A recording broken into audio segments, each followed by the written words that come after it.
श्री गणेशाय नमः। श्रीमन्नारायण चरणौ शरणं प्रपद्ये। श्रीमते नारायणाय नमः। पूष पुत्रदा एकादशी व्रत कथा और महत्व। पूष पुत्रदा एकादशी का महत्व। धर्मराज युधिष्ठिर कहने लगे कि हे भगवान, आपने पूष कृष्ण एकादशी अर्थात सफला एकादशी का महत्व बताकर बड़ी कृपा की। अब आप कृपा करके मुझे पूष माह के शुक्ल पक्ष की एकादशी के विषय में भी बतलाइए।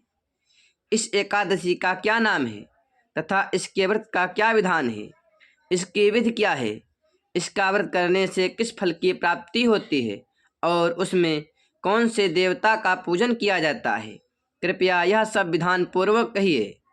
भगवान श्री कृष्ण बोले, पूष मास में आने वाली इस एकादशी को पूष पुत्रदा एकादशी कहा जाता है। इसमें भी नारायण भगवान की पूजा की जाती है।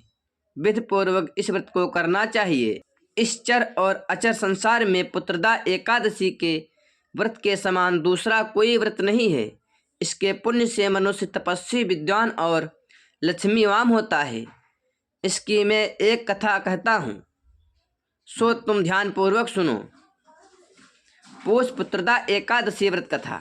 भद्रावती नामक नगरी में सुकेतुमान नाम का एक राजा राज्य करता था। उसके कोई पुत्र नहीं था। उसकी स्त्री का नाम शैव्या था। वह निपुती होने के कारण सदैव चिंतित रहा करती थी। राजा के पितर भी रोक रोक कर पिंड लिया करते थे और सोचा करते थे कि इसके बाद हमको कौन पिंड देगा। राजा को भाई, बांधव, धन, हाथी, घोड़े, राज और मंत्री इस सब में से किसी से भी संतोष नहीं होता था। वह सदैव यही विचार करता था कि मेरे मरने के बाद मुझको कौन पिंड दान करेगा। बिना पुत्र के पितरों और देवताओं का ऋण मैं कैसे चुका सकूंगा। जिस घर में पुत्र ना हो उस घर में सदैव अंधेरा ही रहता है।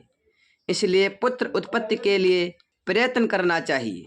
जिस मनुष्य ने पुत्र का मुख देखा है वह धन्य है। उसको इस लोक में यश और परलोक में शांति मिलती है, अर्थात उनके दोनों लोक सुधर जाते हैं।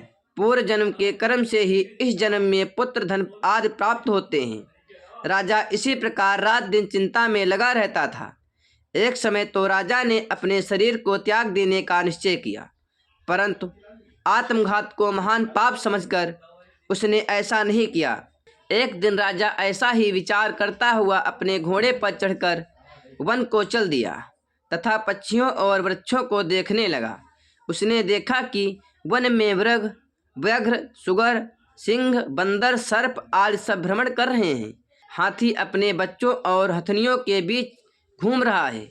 इस वन में कहीं तो गीदड़ अपने कर्कश स्वर में बोल रहे हैं, कहीं उल्लू ध्वनि कर रहे हैं। वन के दृश्यों को देखकर राजा सोच विचार में लग गया। इसी प्रकार आधा दिन बीत गया। वह सोचने लगा कि मैंने कई यज्ञ किए, ब्राह्मणों को स्वादिष्ट भोजन से तृप्त किया, फिर भी मुझको दुख प्राप्त हुआ क्यों।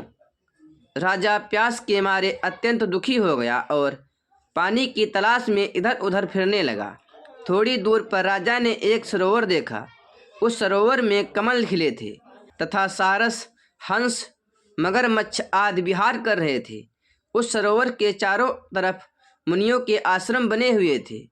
उसी समय राजा के दाहिने अंग फड़कने लगे। राजा शुभ शगुन समझकर घोड़े से उतरकर मुनियों को दंडवत प्रणाम करके बैठ गया। राजा को देखकर मुनियों ने कहा, हे राजन, हम तुमसे अत्यंत प्रसन्न हैं। तुम्हारी क्या इच्छा है सो कहो। राजा ने पूछा, महाराज आप कौन हैं और किस लिए यहाँ आए हैं, कृपा करके बताइए। मुनि कहने लगे कि हे राजन, आज संतान देने वाली पुत्रदा एकादशी है। हम लोग विश्वदेव हैं और इस सरोवर में स्नान करने के लिए आए हैं। यह सुनकर राजा कहने लगा कि महाराज, मेरे भी कोई संतान नहीं है। यदि आप मुझ पर प्रसन्न हैं तो एक पुत्र का वरदान दीजिए। मुनि बोले, हे राजन, आज पुत्रदा एकादशी है, आप अवश्य ही इसका व्रत करें। भगवान की कृपा से अवश्य ही आपके घर में पुत्र होगा। मुनि के वचनों को सुनकर राजा ने उसी दिन एकादशी का व्रत किया और द्वादशी को उसका पारायण किया। इसके पश्चात मुनियों को प्रणाम करके महल में वापस आ गया। कुछ समय बीतने के बाद रानी ने गर्भ धारण किया और 9 महीने के पश्चात उनके एक पुत्र हुआ। वह राजकुमार अत्यंत शूरवीर, यशस्वी और प्रजापालक हुआ। श्री कृष्ण बोले, हे राजन, पुत्र की प्राप्ति के लिए पुत्रदा एकादशी का व्रत करना चाहिए। जो मनुष्य इस महात्म को पढ़ता या सुनता है उसे अंत में स्वर्ग की प्राप्ति होती है। प्रेम से बोलो लक्ष्मी नारायण भगवान की जय हो, बांके बिहारी लाल की जय हो।